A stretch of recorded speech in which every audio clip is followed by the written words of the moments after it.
السلام علیکم ورحمۃ اللہ وبرکاتہ۔ الحمد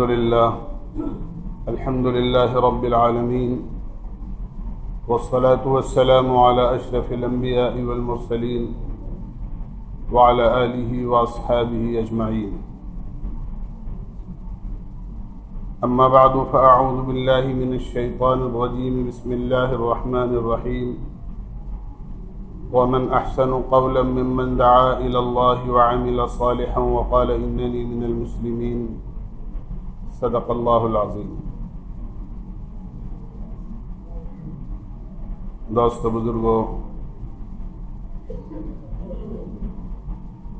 آج رمضان المبارک کا دوسرا عشرہ مکمل ہونے جا رہا ہے۔ اچھے اور خیر کے ایام اور وقت بہت جلدی گزر جاتا ہے۔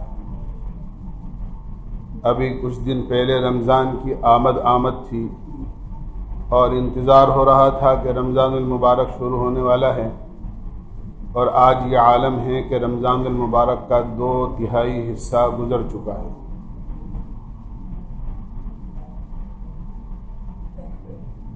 اللہ تعالیٰ جو بقیہ حصہ ہے اس کی قدردانی کی ہمیں توفیق نصیب فرمائے۔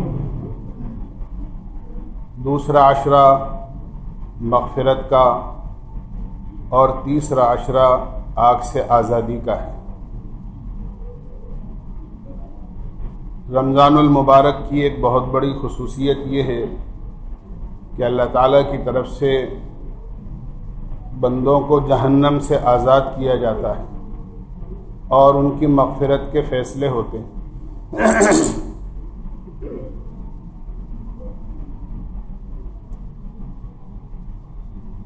یوں تو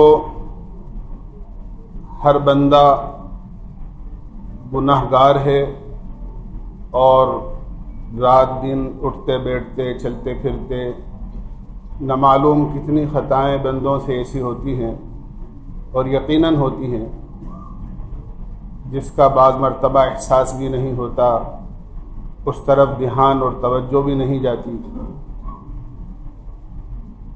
اور بندہ کر بیٹھتا ہے۔ بعض گناہ ایسے ہوتے ہیں جن کو بندہ ارادتاً کرتا ہے، جو جان بوجھ کر کیے جاتے ہیں، نفس کے دباؤ میں آ کر، شیطان کے بہکاوے میں آ کر۔ بہرحال کسی نہ کسی طرح کوئی گناہ، لغزش، کوتاہی، کمی بندے سے ہو ہی جاتی ہے۔ اللہ تعالیٰ کی رحمت بہانہ ڈھونڈتی ہے اور اللہ ایسے موقع لے کر آتے ہیں کہ ان موقعوں پر اللہ تعالیٰ اپنے بندوں کو عمومی اعتبار سے معاف کرتے ہیں۔ جیسے اللہ کے نبی علیہ الصلاۃ والسلام نے ارشاد فرمایا، اور اس موقع پر فرمایا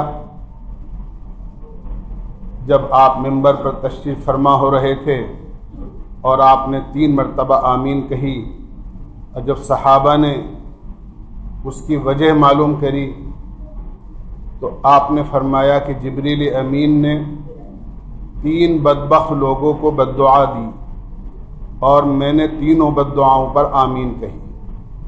ان میں سے ایک یہ بھی تھا کہ اللہ تعالیٰ نے کسی بندے کو رمضان المبارک کا قیمتی مہینہ اور مبارک گھڑیاں عطا کی ہوں اور اس کے بعد بھی اس کی مغفرت نہ ہوئی۔ جبریل امین نے ایسے آدمی کو بددعا دی اور اللہ کے نبی فرماتے ہیں میں نے اس پر آمین کہی۔ تو معلوم ہوا کہ رمضان المبارک تو اپنی مغفرت کرانے کا مہینہ ہے، اور اگر اس مہینے میں کسی کی مغفرت نہیں ہوتی ہے تو اس سے زیادہ بدبخت اور اس سے زیادہ شقی اور اس سے زیادہ محروم کوئی شخص نہیں ہو سکتا۔ میں نے عرض کیا کہ بندے سے گناہ تو ہو ہی جاتے ہیں، اور حدیث پاک کے اندر اللہ تعالیٰ خود حدیث قدسی میں فرماتے ہیں کلکم خطاؤن، تم سارے کے سارے گنہگار ہو، لیکن فرمایا بہترین گناہگار وہ ہیں جو اپنے گناہوں سے معافی مانگیں، اپنے گناہوں سے توبہ کریں۔ گناہ ایک بیماری ہے اور توبہ اس کا علاج ہے۔ جس طرح دنیا میں جسمانی بیماریاں ہوتی ہیں اور ہر بیماری کا ایک مستقل علاج ہوتا ہے، گناہ ایک بیماری ہے اور اس کا علاج ہمیں توبہ بتایا گیا ہے کہ اگر آدمی اپنے گناہوں پر سچے دل سے ندامت کے آنسو بہا لیتا ہے اور اللہ سے سچے دل سے معافی مانگ لیتا ہے تو اللہ تعالیٰ کی رحمت اس کے گناہوں کو ختم کر دیتی ہے، مٹا دیتی ہے۔ اللہ تعالیٰ اس پر اپنی رحمت کی ایسی بارش فرماتے ہیں کہ جس طرح موسلا دھار بارش سے گندی سڑکیں راستے دھل کر صاف ہو جاتے ہیں، اس طرح اللہ تعالیٰ کی اس رحمت سے بندے کی زندگی دھل کر صاف ہو جاتی ہے۔ بندہ گناہ کرتا ہے لیکن کچھ غفلت کے پردے اس کے اوپر ایسے پڑے رہتے ہیں جن کی وجہ سے وہ گناہ کر بیٹھتا ہے۔ بندہ بعض مرتبہ یہ سمجھتا ہے کہ مجھے کوئی دیکھ نہیں رہا ہے، اور اس غفلت میں آ کر آدمی اللہ کی نافرمانی کر بیٹھتا ہے۔ کہیں دن میں تنہائی میں ہیں، رات کے اندھیرے میں ہیں، بند کمرے میں ہیں، آدمی یہ سوچتا ہے کہ مجھے کوئی دیکھنے والا نہیں ہے، اور اس غفلت کے پردے پر اور اس غفلت کے پردے میں آدمی اللہ کی نافرمانی کر بیٹھتا ہے اور گناہ کر بیٹھتا ہے۔ اس غفلت کے پردے کو اللہ تعالیٰ نے اپنے کلام پاک کے اندر اٹھایا ہے اور چاک کیا ہے اور فرمایا ہے وَهُوَ مَعَكُمْ أَيْنَمَا كُنْتُمْ وَاللَّهُ بِمَا تَعْمَلُونَ بَصِيرٌ۔ تم جہاں کہیں بھی ہو وہ تمہارے ساتھ ہے، تمہاری ہر نقل و حرکت کو وہ دیکھ رہا ہے، وہ واقف ہے۔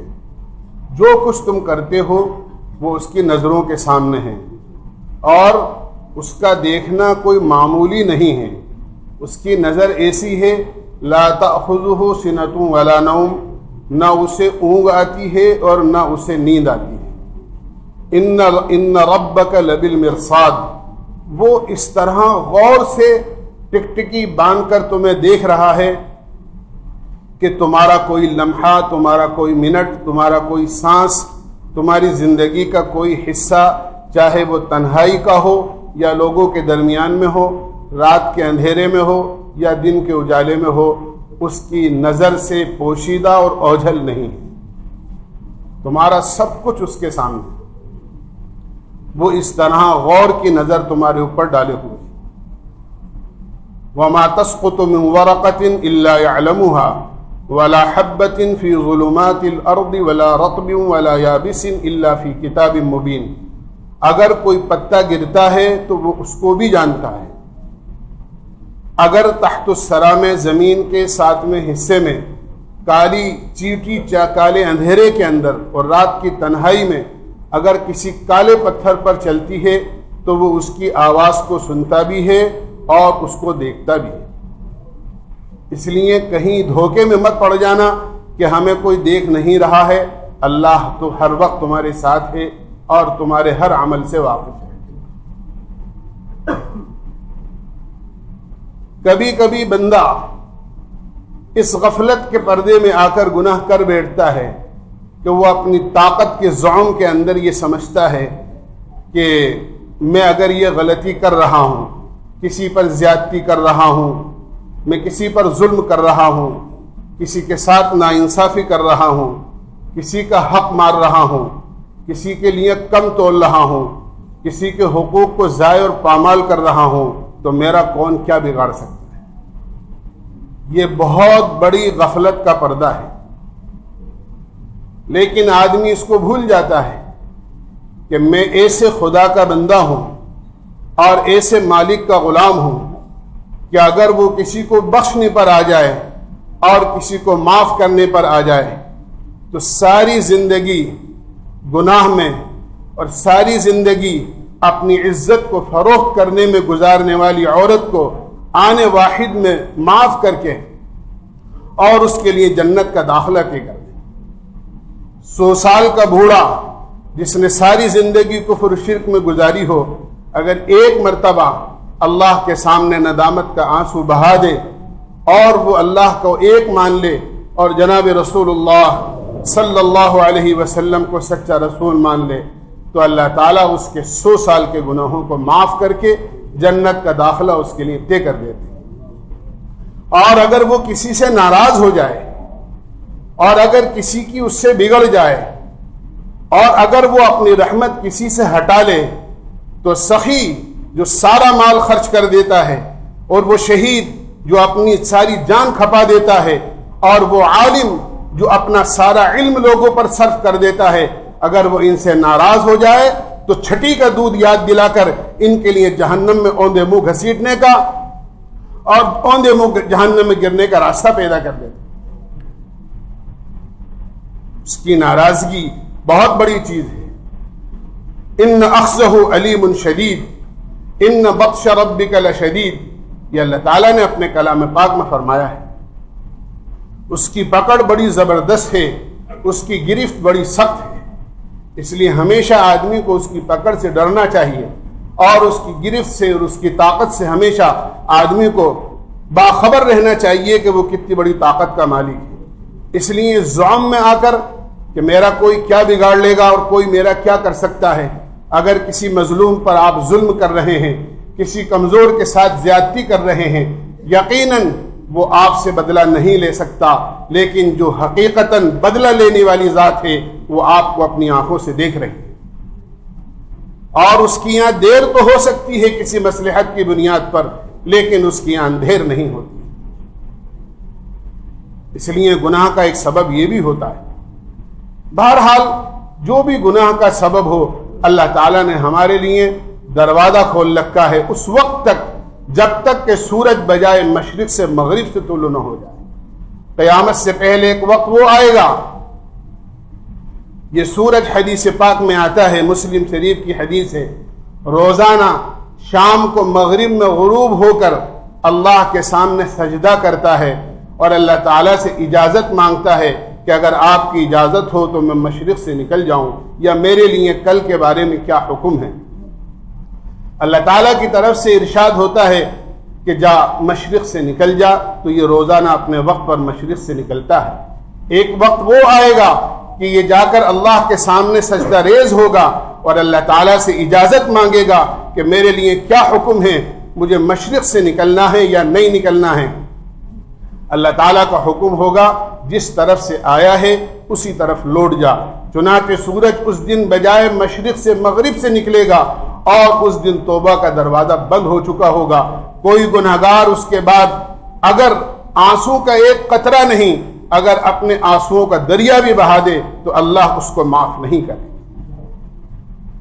اس لیے اللہ تعالیٰ نے دروازہ کھول رکھا ہے آج کہ بندہ اللہ کے سامنے اپنے گناہوں کی معافی مانگ لے، توبہ کر لے۔ اللہ تعالیٰ تو ویسے ہی اپنے بندوں پر اتنے مہربان ہیں۔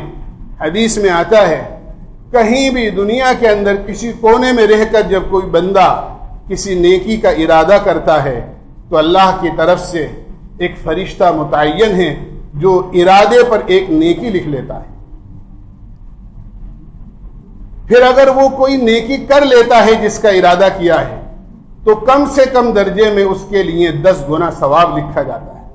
اللہ تعالیٰ کا فیصلہ ہے قرآن کریم میں، من جاء بالحسنۃ فلہ عشر امثالھا، کہ جو آدمی ایک نیکی کرے گا ہم ایک نیکی کا بدلہ کم سے کم اس کو 10 گنا عطا فرمائیں۔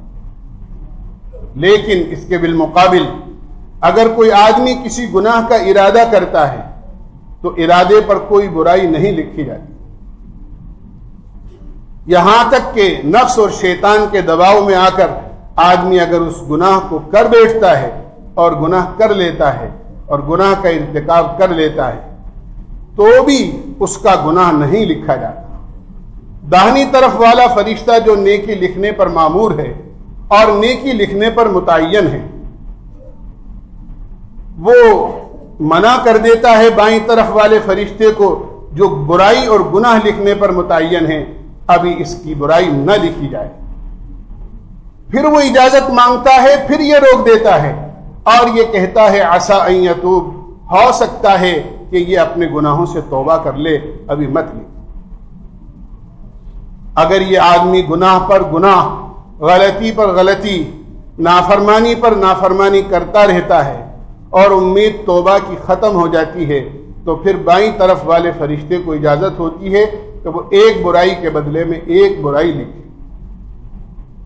نیکیاں زیادہ لکھی جاتی ہیں, برائیاں کم لکھی جاتی ہیں. اللہ تعالیٰ کا یہ بندے پر کرم ہے. اور پھر اگر آدمی اپنے ان گناہوں پر توبہ کر لیتا ہے اور اللہ سے معافی مانگ لیتا ہے, تو اللہ تعالیٰ وہ گناہ جو اعمال نامے میں لکھ دیے جاتے ہیں, اللہ تعالیٰ اعمال نامے سے ان برائیوں کو مٹا دیتے ہیں. اور وہ فرشتے جو برائیاں لکھنے پر اور گناہ لکھنے پر مامور اور متعین ہیں, ان فرشتوں کو بھی وہ برائیاں اور گناہ بھلا دیے جاتے ہیں.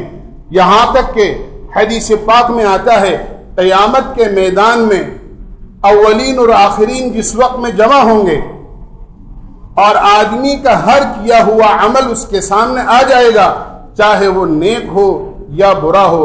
فَمَن يَعْمَلْ مِثْقَالَ ذَرَّةٍ خَيْرًا يَرَهُ وَمَن يَعْمَلْ مِثْقَالَ ذَرَّةٍ شَرًّا يَرَهُ. ذرہ برابر کوئی نیکی ہوگی تو وہ بھی وہاں پر سامنے آ جائے گی اور آدمی اس کو دیکھ لے گا, اور اگر ذرہ برابر کوئی برائی ہوگی تو وہ بھی سامنے آ جائے گی اور آدمی اس کو وہاں دیکھ لے گا, اور کوئی کسی چیز کو چھپانے والا نہیں ہوگا. اگر یہ سچے دل سے دنیا میں اپنے گناہوں پر توبہ کر چکا ہے اور ندامت کے آنسو بہا چکا ہے, تو اس گناہ اور برائی کا قیامت کے میدان میں کوئی گواہی دینے والا نہیں ہے. اور اگر بغیر توبہ کے دنیا سے چلا گیا تو اللہ تعالیٰ قیامت میں فرماتے ہیں, قیامت کے سلسلے میں, اليوم نختم على افواہہم وتکلمنا ایدیہم وتشہد ارجلہم بما كانوا یکسبون. آج ہم ان کے منہ پر مہر لگا دیں گے, ان کے منہ کو سیل کر دیں گے. جس مالک نے زبان کو اور منہ کو بولنے کی طاقت بخشی ہے, وہ منہ اور زبان کو بند کر دے گا. اور فرمایا اس دن ہاتھ بولیں گے, اس دن پیر بولیں گے, اس دن آنکھیں بولیں گی کہ ان آنکھوں سے کیا گناہ کیا ہے, اس دن کان بولیں گے ان سے کیا غلط غلط باتیں سنی گئی ہیں, یہ ہاتھ بولیں گے کہ ان سے کس کس پر ظلم کیا گیا ہے, یہ پیر بولیں گے کہ ان پیروں سے کہاں کہاں غلط چل کر وہ غلط مقامات پر جایا گیا ہے. اور زبان پر مہر لگی ہوئی ہوگی اور زبان بول نہیں سکتی. اس وقت کے آنے سے پہلے اور اس دن کے آنے سے پہلے اللہ نے موقع دیا ہے کہ آدمی سچے دل سے گناہوں سے توبہ کرے. اور اصل تو آدمی کی دل کی کیفیت ہے جو اللہ جانتا ہے. آدمی سچے دل سے اللہ سے توبہ کر لے. اللہ تو اس بات کے بھی محتاج نہیں ہے کہ بندہ اپنی زبان سے کوئی لفظ توبہ کا ادا کرے اور وہ سنے یا کوئی پاس والا سنے. اگر اس کا دل اندر سے نادم ہے اور کسی گناہ پر شرمندہ ہے اور وہ اپنے آپ کو ملامت کر رہا ہے اور سچے دل سے اس بات کا عہد کر چکا ہے کہ آئندہ زندگی کے کسی لمحے میں گناہ کرنا تو بہت دور کی بات, کسی گناہ کے قریب بھی نہیں جائے گا. اللہ اس دل کی کیفیت کو سمجھتا ہے. حسن بصری رحمت اللہ علیہ کا زمانہ ہے. ایک عورت حضرت کے درس میں شریک ہوا کرتی تھی. ایک خاتون آپ سے بیعت تھی اور آپ کے درس میں شریک ہو کر آپ سے استفادہ کیا کرتی تھی. اللہ کی مرضی, جوانی ہی کے اندر اس کے شوہر کا انتقال ہو گیا, بیوہ ہو گئی. ایک بیٹا تھا. عورت نے صرف اس وجہ سے کہ اگر میں دوسری شادی کر لوں گی تو مجھے شوہر تو مل جائے گا لیکن میرے بچے کو حقیقی باپ نہیں مل سکے گا. اپنے بچے کی پرورش کے لیے اور اس کی اچھی تربیت کے لیے دوسری شادی نہیں. حضرت کے درس میں شریک ہوتی رہی. بچہ بڑا ہوتا گیا. عورت پردے میں رہنے والی تھی, گھر کی چار دیواری میں رہنے والی تھی. بچہ باہر جاتا, کوئی دوسرا سرپرست نہیں تھا. باہر کے ماحول سے متاثر ہو گیا اور غلط سوسائٹی کے اندر پھنس کر باپ کا چھوڑا ہوا مال، کیونکہ باپ بڑا تاجر تھا، اس نے باپ کے سارے مال کو عیاشی میں اور آوارہ گردی میں اور شراب اور شباب کے اندر لگانا شروع کر دیا۔ اس کی ماں بڑی فکر مند رہتی تھی، کئی مرتبہ اپنے بچے کو لے کر حضرت کی خدمت میں حاضر ہوئی، حسن بصری رحمۃ اللہ علیہ کی خدمت میں، آپ اسے سمجھائیں، آپ اسے نصیحت کریں۔ حضرت کئی گھنٹے اس کو سمجھاتے، توبہ کر لے، گناہوں سے دور ہو جا، یہ راستہ ایسا ہے جو تیری دنیا اور آخرت دونوں کو برباد کر دے گا، لیکن کوئی بات اس کے سمجھ میں نہیں آتی،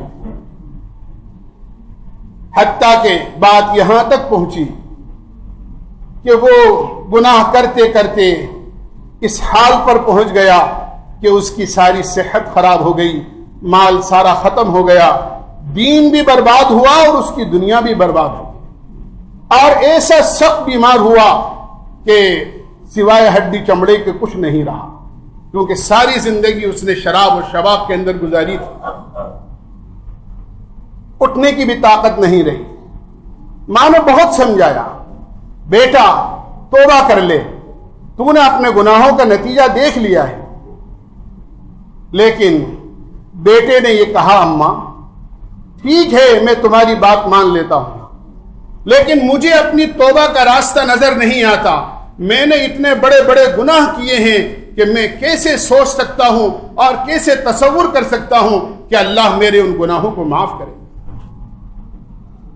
ماں نے یہ کہا، بیٹا حسن بصری کی خدمت میں حاضر ہو کر ایک دفعہ پھر درخواست کر دیتے ہیں، ہو سکتا ہے وہ تیری توبہ کرا دیں اور اللہ سے تیرے لیے معافی مانگ لیں۔ بیٹے نے یہ کہا، اماں آپ جانتی ہو میرے میں اتنی سکت نہیں ہے کہ میں اپنے بستر سے اٹھ سکوں، کیسے چل کر حضرت کی خدمت میں جاؤں گا، اور آپ میں اتنی طاقت نہیں ہے کہ مجھ جیسے گناہگار کو آپ اپنی گود میں اٹھا کر حضرت کی خدمت میں لے جا سکیں۔ ماں نے یہ کہا، بیٹا میں ہی چلی جاتی ہوں اور تیرا سارا حال بیان کر دیتی ہوں۔ بیٹے نے یہ کہا، اماں آپ دیکھ رہی ہیں میری کیا حالت ہے، مجھے اپنی زندگی کی زیادہ امید باقی نہیں رہی، نہ معلوم کون سا سانس میرا آخری سانس ہو، اگر آپ حضرت کے پاس جائیں اور وہاں سے واپسی تک میرا انتقال ہو جائے اور مجھے زندہ نہ پائیں تو آپ حضرت سے یہ درخواست ضرور کر دینا کہ حضرت میری نماز جنازہ پڑھا کر میرے لیے مغفرت کی دعا کر دیں۔ ماں پھر اپنے لڑکھڑاتے قدموں سے حضرت کی خدمت میں حاضر ہوئی۔ حضرت دوپہر کا کھانا کھا کر آرام کرنے کے لیے قیلولے کی نیت سے لیٹ رہے تھے۔ دروازہ بجا، پوچھا کون ہے؟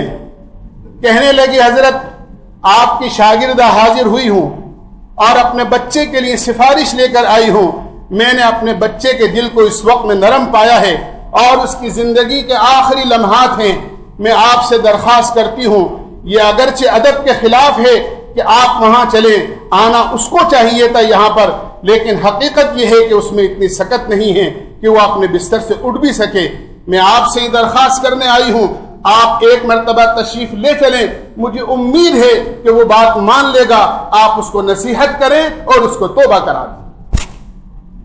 حضرت نے کہا کہ کئی مرتبہ وہ دھوکہ دے چکا ہے اپنی ماں کو، ایسا لگتا ہے کہ پھر دھوکہ دے رہا ہے، کیوں تم اپنا وقت ضائع کر رہی ہو اور میرا وقت بھی ضائع کرو گی؟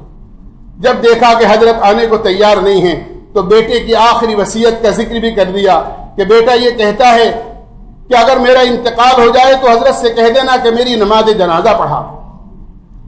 حضرت نے فرمایا، جس نے زندگی میں ایک نماز بھی نہیں پڑھی ہو میں کیسے اس کی نماز پڑھا سکتا؟ جا کر کہہ دو تمہارے بیٹے سے میں ہرگز اس کی اس گناہگار کی نماز جنازہ نہیں پڑھا۔ ایک طرف بچے کی بیماری کا غم تھا، اس کی زندگی کے آخری لمحات ماں اپنی آنکھوں سے دیکھ کر آئی تھی، ماں ہی ہوتی ہے۔ باپ تو 1000 مرتبہ دھکے دے دیتا ہے اور یہ کہہ دیتا ہے تو میرا بیٹا نہیں ہے، لیکن ماں بچے کا تھپڑ کھاتی ہے اور ماں بچے کو سینے سے لگاتی ہے۔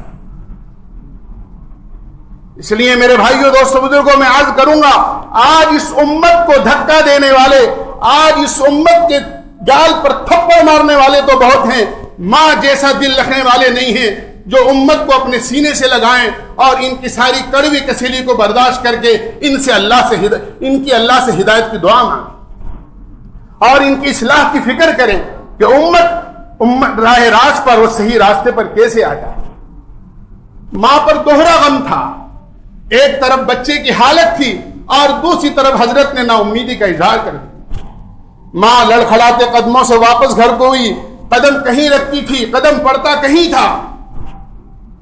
آہستہ آہستہ کسی طریقے سے اپنے گھر پہنچی اور جا کر دیکھا کہ بچہ بالکل آخری لمحات میں ہے، اور بیٹے سے یہ کہہ دیا کہ بیٹا تو نے اللہ کی اتنی نافرمانی کی ہے اور اتنا اللہ والوں کو ستایا ہے کہ وہ تجھ سے نا امید ہو گئے ہیں۔ حضرت نے آنے سے بھی انکار کر دیا اور تیری نماز جنازہ پڑھانے سے بھی انکار کر دیا۔ اس بچے کی آنکھوں میں آنسو آ گئے اور دل ہی دل میں نہ معلوم کیا اس نے اپنے اللہ سے کہا اور ایک لمبا سانس لیا اور وہ کلمہ پڑھا اور اسی وقت اس کا انتقال ہو گیا۔ ماں کیا کرتی؟ بچے کے ہاتھ، گھر میں کوئی دوسرا نہیں تھا، بچے کے ہاتھ پیر سیدھے کیے، اس کی آنکھیں بند کی اور اس کے منہ پر رومال باندھا۔ ابھی ماں یہ کر ہی رہی تھی کہ اچانک کیا سنتی ہے کہ دروازے پر کوئی دروازہ بجا رہا ہے۔ دوڑ کر گئی کہ کون اس وقت میں آ گیا۔ جا کر جب دروازہ کھولنا چاہا تو پوچھا کون ہے، تو باہر سے آواز آئی حسن، حضرت آپ یہاں؟ کہ ہاں۔ کیا وجہ ہے؟ آپ نے تو انکار کر دیا تھا اور آپ نے منع کر دیا تھا کہ میں تو نہیں آؤں گا۔ حسن بصری کہنے لگے بیٹا جب میں تجھے انکار کر کے قیلولے کی نیت سے لیٹا اور لیٹتے ہی میری آنکھ لگ گئی، میں نے خواب میں دیکھا کہ کوئی کہنے والا کہہ رہا ہے حسن تم کیسے ہمارے ولی ہو، ایک ہمارے ولی کی نماز جنازہ پڑھنے سے انکار کرتے ہو؟ جاؤ اپنے ہاتھ سے غسل دینا، اپنے ہاتھ سے کفن پہنانا اور خود نماز جنازہ پڑھنا اور کنڈا لگا کر خود اپنے ہاتھوں سے قبر میں اس کو اتارنا، وہ ہمارا ولی ہے، اس نے ایسی سچی توبہ کی ہے کہ ہم نے ایک لمحے میں اس کو ولایت کا درجہ دے دیا ہے۔ اللہ دل کی آواز سنتا ہے، اگر کوئی آدمی دل سے سچی ندامت کے ساتھ آنسو بہا دے اور اللہ سے سچی توبہ کر لے تو وہ مالک ہر وقت معاف کرنے کو تیار ہے۔ اس لیے میرے بھائیو دوست بزرگوں، یہ مہینہ جہاں اور اعمال کا ہے، یہ اللہ سے معافی مانگنے کا اور توبہ کرنے کا مہینہ بھی ہے۔ کچھ اعلان ہے جمعے سے متعلق، آپ حضرات سماعت فرمائیں پھر سن لیتے ہیں۔